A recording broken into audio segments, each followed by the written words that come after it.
You want some piano? Alright. Alright. You want more piano?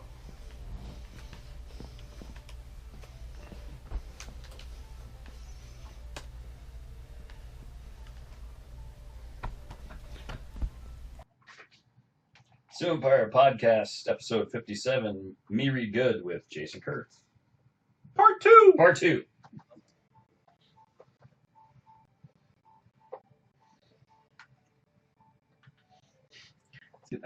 Nice.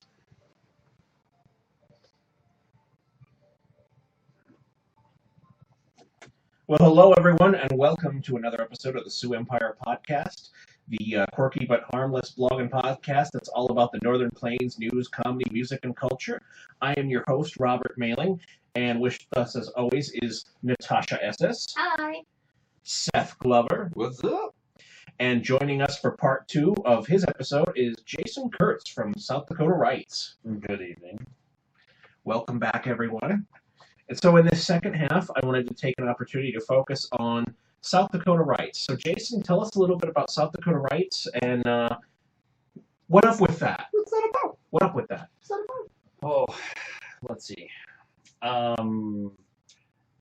Basically, it started out as an online organization that we were just kind of trying to build some community in Sioux Falls and across the state. And then, like, within 3 weeks, it started getting out of hand, and now it's a whole big thing. So we took it offline, and we have author members and supporting members, and we have Facebook group members. Our Facebook groups, like, it's 300, right? Okay, so if you look at, like, Sioux Falls Rummage or something, like, they have, 20,000 members. But when you think that people that are interested in writing and people that write books in South Dakota, and we have 309 members and usually get about one a day, pretty much. Yeah, I'm shocked by how many authors there are in South Dakota. It's like we're hiding them out here or something. Dude, it was crazy when I first started thinking about doing this. This would have been end of March, April of 2016. So there are a couple of good things that came out of 2016. There you This is go. one of them. Before I started this, I'm like, I should look around. I want to just get into an organization, see if there's anything out there. And so I Googled authors in South Dakota, and I got a news article from the Rapid City Journal in 2015 was the last time that came up in Google.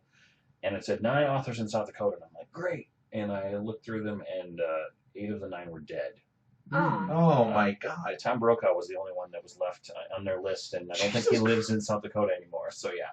And I'm like, I'm pretty sure we have, institutions around the state that actually have, professors that write. If nothing else, I was expecting to see, I know Some academics. Yeah, we have people that publish things in South Dakota, and yeah, no. So our media has done an entire terrible disservice to the written word in South Dakota, and there just wasn't anything like this around. And I've had an MFA in creative writing since 2010, and I hadn't attended anything in South Dakota that had to do with writing or, I was at, and like the day before I decided to start this organization, and the reason why I started it was because I was tired of not knowing when things are happening in South Dakota, and I knew it was going on. I overheard someone saying, yeah, I was at Black Sheep Coffee House the other day, and like 40 people were there for a poetry reading, and I'm like, how do people find out about this? Yeah. I have no idea. And 40 people, obviously it's not a secret, they're not like doing it on the sly. Yeah. So I realized that there was just no clearinghouse, I guess, for writing activities in South Dakota. And so I started the Facebook group, and the first day it had 8 people in it, the 8 that I invited. And then, it's okay. And then the next day it had 16, and the next day it had 32, and the next day it had over 70, and all of a sudden I realized there was a need You that found needed something. to be filled. Yeah, exactly. Found it. And we have, I think there's over 300 in the group right now, and I would say that a third of them have published their own books or have published works in the world. And so if you ask me right now today, how many authors are there in South Dakota, I could give you 30 off the top of my head, where, last April I couldn't have told you any. And so for the goal of creating the community here in South Dakota, it was a success. I mean, we created a 501c3 out of it, and now we have local author book fair we had in December, and we're having another one coming up in the spring here, and workshops. Do you have a date for the spring one yet? Yeah, it's March 25th. Okay, so it's awesome. going to be at the Prairie Hills Covenant Church again, out on Highway 11 out there. And we're trying it again out there because last time there was a blizzard, and so yeah, that was it was a little bit of a dicey situation on December 10th, but we still had a lot of people come out and a lot of people show up, and it was fun. It was very entertaining to see all of those authors in one place, and for them to see each other and know that I'm not alone in South Dakota, So it was very satisfying to know that we are putting together something larger. And absolutely. Yeah. So for the listeners at home that don't know, what's a 50C3PO? a 501c3 is a nonprofit organization that is non-taxable. So when you donate to the group or you become a member of the group, then you can write it off on your tax returns. And also, we're not in it to make money, we're in it to help everyone else, and so that's kind of the whole facilitate and start a community, basically. Yeah, basically, yeah. Okay. Yeah, I've been to a couple of the writers' happy hours, and it's amazing how much, because I don't get to go often, but I do enjoy it when I do. And I went to one of the early ones when we were at Bog Trotters, and it was like one table of people. And then I went to one that was at a pizza place downtown, and we took all their spare tables and had to push them together to it was like we almost needed like a party room or something because that turned into such a big group. Yeah, I think that one, we're getting between 18 to 25 people now, I think. The very first one we had 4 people show up. So, that was back in April. And then it's kind of doubled again until we hit about the 20 number. And then there's always a few new people that come every time almost. And they get in the group and they, start participating in the website and doing some stuff. So awesome. It's fun. Yeah, I'm also it's called NaNoWriMo, the National Novel Writing Month. I'm the municipal liaison, the statewide coordinator for that, and we got together every Sunday, the last Sunday in October, then every Sunday in November, and then the first Sunday, or maybe it was a Monday night, I think, to finish up. But we met 6 times while we were writing there, and that was fun to see everybody working on their things for the entire month. And I was crazy busy at the time, but I want to do that next year. I know, it's fun. It sounds fun. I have not completed myself. However, I participated in some capacity every year. And my goal kind of is, well, if you end up with more pages written at the end of the month, then it was worth, doing something. Yeah. And we actually had 6 of our members, I think, hit the 50,000 word mark. Wow. I know, right? So Rapid City Journal, just so you know, just in the month of November, we had 6 people write books. So, there you go. There are some authors in the state. There's a few of them out there. Yeah. But I can't believe how many are active and doing stuff, especially in the age of self-publishing and Amazon, democratizing it so much. It's just the other day I went on the group kind of in prep for this. I think it was Thursday, and it was 4 new authors, and it wasn't these are people who I'd like to write a book someday. They were all established authors who had well, I'm on my 4th or 5th book, and I'm just Jesus. They're popping up all over the place, and it's awesome to know that there's that that beautiful mental internal life in South Dakota yet. Mm-hmm.